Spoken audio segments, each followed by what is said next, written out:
இன்றைக்கி ஒரு சூப்பரான தக்காளி தொக்கு செய்யலாமா?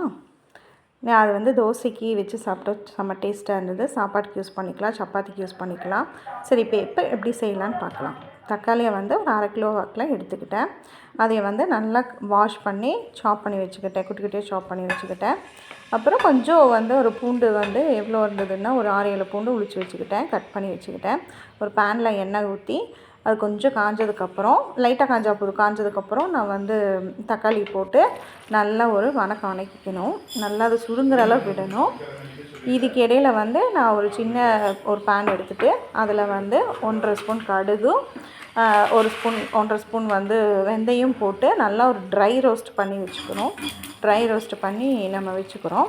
அதை வந்து நம்ம பொடி பண்ணி வச்சு அதுக்கப்புறம் இதில் தூவ போகிறோம். இதில் வந்து தூவ போகிறோம். இப்போ நல்லா அது தனியாக வச்சுக்கிறோம். இந்த தக்காளி வந்து வதங்கிட்டே இருக்கும்போது கொஞ்சம் உப்பு போட்டுக்கிறோம். கல்லுப்பு போட்டால் பெட்டர். கல்லுப்பு போட்டு நல்லா வதக்குறோம். வதக்கும் போதே நான் வந்து கொஞ்சம் மஞ்சத்தூள் சேர்ந்து போட்டுக்கிட்டேன். நல்லா இது என்னென்னா நிதானமாக வச்சு நல்லா வதங்கி வரணும், நல்லா சுருளணும். அந்த எண்ணெய் ஊற்றுனது வந்து வெளியில் வரணும். இப்போ பார்த்திங்கன்னா உங்களுக்கு தெரியுது பாருங்கள். நல்லா வந்து எண்ணெய் ஊற்றுனது வந்து வெளியில் பிரிஞ்சு வரணும். இதுக்கு இடையில் நம்ம அந்த பொடியை வந்து பொடி பண்ணி வச்சுக்கலாம். என்னோடய சின்ன கொஞ்சம் தான் போடுறங்காட்டி நான் இதிலேயே பொடி பண்ணிக்கிட்டேன். இதில் கொஞ்சம் நல்லாயிருக்கும், அதனால் அதிலேயே பொடி பண்ணி வச்சுக்கிட்டேன். இந்த நல்லா சுருளில் வணங்கிடணும். வணங்கினதுக்கப்புறம் கொஞ்சம் ஆற விட்டுடலாம். அதை அப்படியே ஆற வச்சுட்டு நான் ஒரு மிக்ஸி ஜாரில் போட்டுக்கிறேன். மிக்ஸி ஜாரில் போட்டுட்டு கொஞ்சம் புளி வந்து சின்ன லெமன் சைஸ்க்கு எடுத்து அதை வந்து உள்ளே போட்டு நல்லா அரைச்சி வச்சுக்கிறேன். அதே மாதிரி இன்னொரு பேன் எடுத்துக்கிறோம். நம்ம எண்ணெய் ஊற்றிக்கிறோம். நல்லெண்ணெய் யூஸ் பண்ணலாம் இதுக்கு, இல்லைனாலும் கூட நல்லெண்ணெய் யூஸ் பண்ணிக்கலாம். நம்மளுக்கு டேஸ்ட் எப்படியோ அதுக்கு தகுந்த மாதிரி யூஸ் பண்ணிக்கோங்க. கடுகு போட்டு கருவேப்பிலை போட்டுக்கிறேன். அந்த பூண்டு கார்லிக்கு போட்டுக்கிறேன்.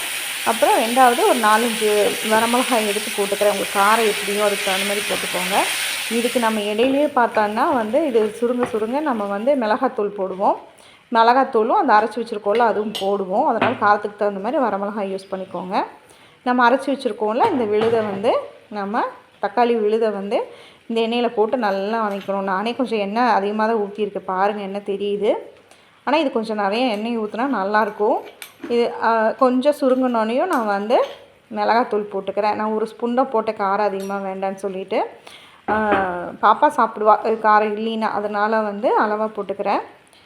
அப்புறம் நம்ம வந்து எடுத்து அரைச்சி வச்சுருக்கோம் இல்லையா, அந்த கடுகும் இதுவும் போட்டு வெந்தயம் போட்டு அதையும் வந்து போட்டுக்கிறோம். தூளை பண்ணி வச்சுருக்கோம், அதையும் வந்து போட்டுக்கிறோம். அதை வந்து நல்லா க்ரஷ் பண்ணி நல்லா அரைச்சிருங்க. நைஸாக அரைச்சிட்டிங்கன்னா நல்லாயிருக்கும்.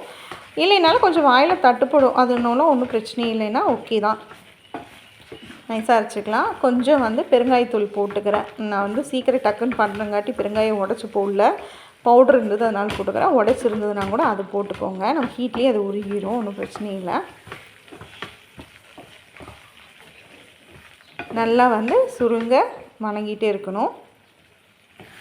நல்லா ஒரு 10 நிமிஷம், ஒரு 15 மினிட்ஸ் ஆச்சு. நான் சிம்மில் வச்சுட்டு தான் இருந்தேன். சிம்மில் வச்சுட்டு தான் கலக்கி விட்டுட்டுருந்தேன். ஆனால் அடிக்கடி வந்து நம்ம கலரி விட்டுட்டே இருக்கணும். இது எப்படின்னா செம்ம டேஸ்ட்டாக இருந்தது. ஆனால் நான் இதான் ஃபஸ்ட் தடவை ட்ரை பண்ணுறேன்னு நினைக்கிறேன். எனக்கு சிஸ்டர்லாம் பண்ணி கொடுப்பாங்க, நல்லாயிருக்கும். அதனால் அவங்க பண்ணி கொடுக்கும்போது நான் ஸ்டோர் பண்ணி வச்சுக்குவேன். இதுதான் வந்து நான் ஃபஸ்ட்டு தடவை செய்கிறேன். நல்லா இருந்ததுன்னா பாருங்கள், நல்லா வந்து எண்ணெய் பிரிஞ்சு வருது. இப்படி வரும்போது பார்த்தோன்னா கொஞ்சம் நல்லாயிருக்கும். இது பார்த்தோன்னா கலரே பாருங்கள் உங்களுக்கு. அந்த மிளகாத்தூள் போட்டோன்னே, மிளகாத்தூளும் மஞ்சத்தூள் போட்டோன்னே நம்மளுக்கு கலரே இந்த அளவு கிடைக்கிது. நல்லா பாருங்கள் சுருண்டுருச்சு. நான் வந்து உங்களுக்கு க்ளோஸ்அப்பில் காமிக்கிறதுக்காக எடுத்தேன். பாருங்கள் நல்லா எண்ணெய் பிரிஞ்சு வருது பாருங்கள். சிம்மில் வச்சுக்கோங்க, இதான் பெட்டரு. சிம்மில் வச்சுக்கிட்டே இருந்தீங்கன்னா நான் அப்பப்போ வந்து வேலை செஞ்சுக்கிட்டே வந்து இதை வந்து அப்படியே கலரி விட்டுட்டே இருந்தேன். நல்லா பாருங்கள், நல்லா வெந்து வந்துருச்சு. போதும், இதோட ஆஃப் பண்ணிக்கலாம். ஆஃப் பண்ணி நல்லா ஆற விட்டுட்டு நம்ம ஒரு கிளாஸ் பாட்டிலில் வந்து நல்லா ஸ்டோர் பண்ணி வச்சுக்கலாம்.